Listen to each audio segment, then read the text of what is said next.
Retro Rewind. Retro Rewind. 20 years of radio history, celebrating over 30 years of the greatest songs ever made. Hi, this is Dennis DeYoung, and you're listening to Retro Rewind with Dave Harris. Retro Rewind! This is Retro Rewind. Well, let's talk about the cuts. 100 years from now, the title track. Okay.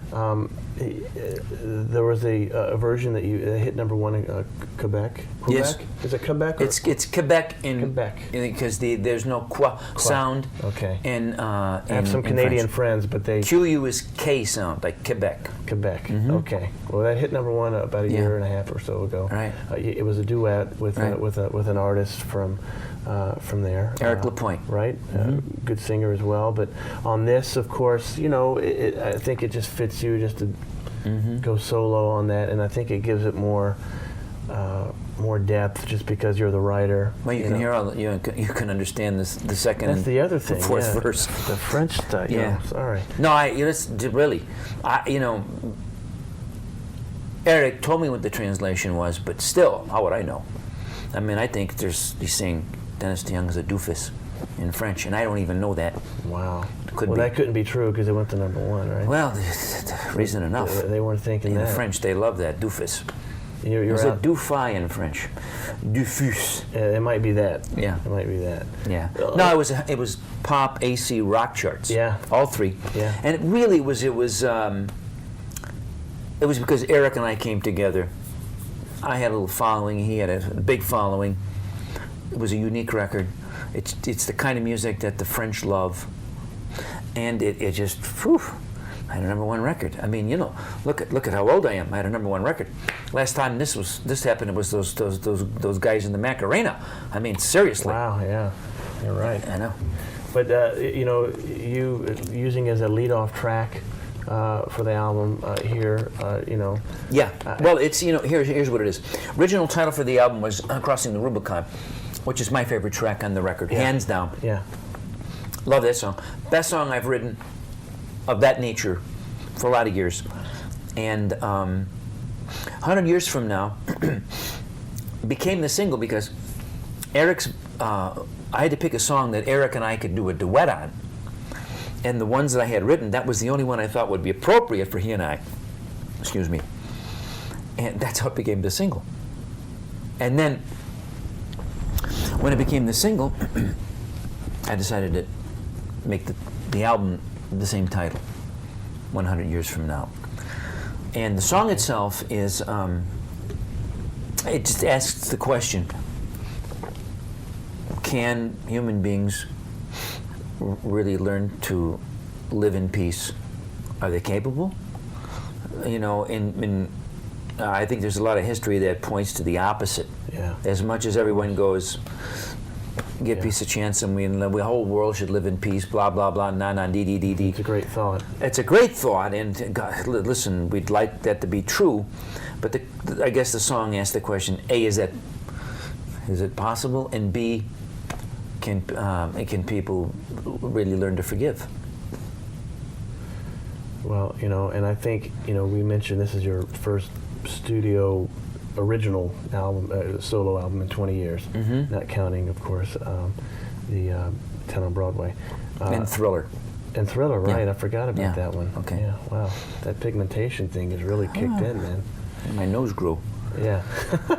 Probably because you didn't do Thriller, right? Is that why? Some people say I was a liar. It's up to you to judge. Yeah. But, in the past 20 years, a lot of things have happened. You can look at me. A lot of things have happened. Well, but look at this right here. Is that bionic? Yeah. Wow. But we've had some different presidents. We've had some different things happen in history. How did going into the writing process of this album, how did some of those events? Obviously, we're at war. There's a song, Private Jones, on there on this album that turn off CNN. Some of these tracks that we'll still talk about. But how did the current events play? Yeah. Well, they always played a part in my writing. Right. But I my grand themes are, and by grand I mean the big themes. Essentially, my relationship with my wife, how that, informs everything else I do. 2, my observations as an American. Right. And 3, how do I fit into the universe? How does that work? And so those are the 3 themes that I choose to go to. And this record, it was no different, although it was infinitely more reflective because I just turned 60. I mean, think about that. That's a milestone. When you're in your 50s, you kind of kid yourself. Oh, I'm not that. You hit 60, you're an old son of a bitch. I'm sorry. You can pretend, you know what I mean? You can get your Botox, which I allowed myself to look my age. But when you're 60, you're going to look back and see, hey, what have you been doing for the last 60 years? Right. And this album is really extremely reflective of what I've been through in my life and how I see it applying to me today in this environment. Yeah. I just wish in some ways that, what's just happened in the last 3 or 4 months with the economic, collapse of capitalism in many ways, I wished I would have had known that was going to happen because it's great fodder for an awful lot of things to talk about.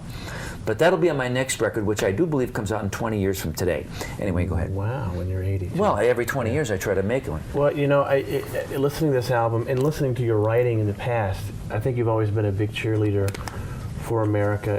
In a lot of ways, President Reagan was like that, I think. Not to invoke politics really into it, but metaphorically, it was like on Harry's Hands, American. Yeah. Well, Reagan was an influence on Paradise Theater, on me. Yeah. And I had not been what you would consider a political person. I guess somewhere during the late 70s, I started to, think more politically. But what happened to America, particularly during the, we had, once again, Jesus, we had, when we were making records, we had the end of the Vietnam War, Watergate, and then the oil embargo, and then the Iranian hostage crisis, Yeah. And Jimmy Carter was president, and man, it was bad. The way Americans felt about themselves. The reasons, probably some pretty good reasons we should have been down on ourselves after, those events, after Watergate and the end of the Vietnam War.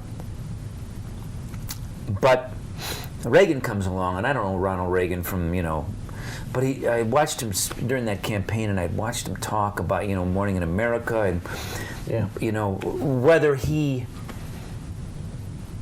and I do believe he was what he presented himself to be. If you read his letters and everything, but at that moment, I was just looking for somebody to say, we made mistakes, but we are still the greatest country on earth. We have the most industrious, self-sufficient, positively motivated people on the face of the earth, people who believe in the possibilities of tomorrow more than any other place on earth. And he articulated that in a way that I thought, well, yeah, And in some ways he reminded me of my father. And so Paradise Theater then became, the lyrics particularly that I wrote for Rockin' the Paradise came out of that spirit of, we may be down, we may have made mistakes, we may be goofballs, but we're, we can still right the ship and do better, which is why, which is where Paradise Theater came from. Retro Rewind! The 90s, 80s, the 70s. It's all right now on Retro Rewind.